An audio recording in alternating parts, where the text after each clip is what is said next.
There's a simple little number that's secretly running our world. It's in the coffee you drink, the water in the ocean, even your own body. So today, let's dive into the powerful concept of pH. All right, so think about this for a second. What on earth could connect something you eat, a heavy-duty cleaner, and the very fluid that's keeping you alive right now? It sounds like a strange riddle, doesn't it? Well, the answer is a single, elegant number, a hidden characteristic that dictates how these liquids behave and interact with pretty much everything they touch. And believe it or not, the story of how we discovered this number starts in a pretty unexpected place, a brewery.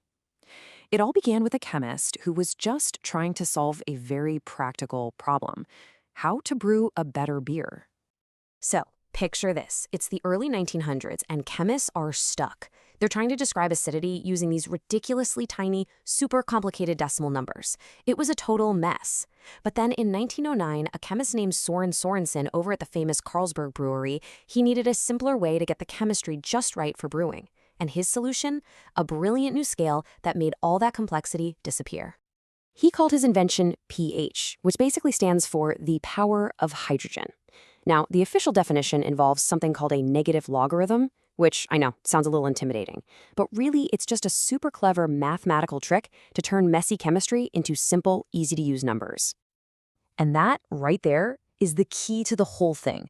The pH scale isn't just counting 1, 2, 3. No, it's a scale built on the power of 10. And once you get this, you're going to have a total aha moment. Okay, so here's the quick guide. Anything with a pH below 7 is acidic. Think lemon juice or vinegar. Anything above 7 is basic, or what we call alkaline, like baking soda or bleach. And right there in the middle, at a perfect 7, you have pure neutral water. Seems straightforward enough, right? Well, here is the twist. The distance between each of those numbers isn't what you think it is. Moving from one number to the next isn't a small, simple step. It's a massive jump in chemical power. Let me show you what I mean. Let's say you go from a pH of 4 down to a pH of 3. That's just 1 point on the scale, right? But get this. That solution is now 10 times more acidic. Not 10%, 10 times. That's a 10-fold leap for just one single number on this scale. So if you change by 2 units, let's say from pH 4 all the way down to 2, we're talking about a 100-fold increase in acidity. And a 3-unit change, that's 1,000 times more acidic. And that is the absolute genius of the pH scale. It squeezes a gigantic range of chemical activity into a simple, tidy scale that usually just goes from 0 to 14. Okay, so I promise this isn't just some abstract chemistry lesson. This powerful little scale is at work all around us in things we use and interact with every single day. And this really helps bring it all home. That coffee you had this morning, it's slightly acidic, sitting around a pH of 5. Your own blood is carefully controlled to be just a little bit basic, right around 7.4. And then you have something like bleach, way up at 12.5, a seriously powerful base that's incredibly reactive. So, how do we actually find these numbers? Well, it can be as simple as those little litmus paper strips you probably used in science class. Just dip it and check the color. Or for real precision, labs use electronic meters.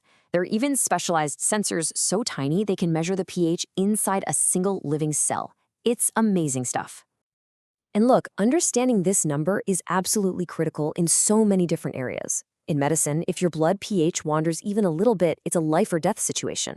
In farming, the wrong soil pH means plants can't eat and crops fail. From keeping our food safe to protecting entire coral reefs in the ocean, this one little measurement is essential. All right, now that you've got the basics down, let's dive into a few of the fascinating secrets of the pH scale that you probably didn't learn about in school. We're all taught that the scale runs neatly from 0 to 14. End of story, right? But what if I told you that's not the whole story? Could pH actually go below 0? The answer is absolutely. Turns out that 0 to 14 range is just for common everyday solutions. In a lab, chemists have created things called superacids that are so incredibly strong they can have negative pH values, some as low as -15. Okay, here's another one for you. We all learn it in school. pH 7 is the perfect neutral point. But is that always true? It's not. Turns out, neutrality is kind of a moving target. A pH of 7 is only neutral at room temperature, which is about 25 degrees Celsius. If you heat that same water up to its boiling point, the neutral pH actually drops to about 6.14. The water is still perfectly neutral, but the number that represents neutral actually changes. How wild is that? And this quote just captures it perfectly. The beauty of pH isn't that it's complicated, it's that it's so incredibly simple, yet it explains so much about the chemical world around us. It is the very definition of scientific elegance. So, the next time you sip a coffee or go for a swim, remember that this simple concept, born in a brewery over 100 years ago, is a fundamental force shaping that experience. And it really makes you wonder, what other invisible numbers are out there quietly shaping your world at this very moment?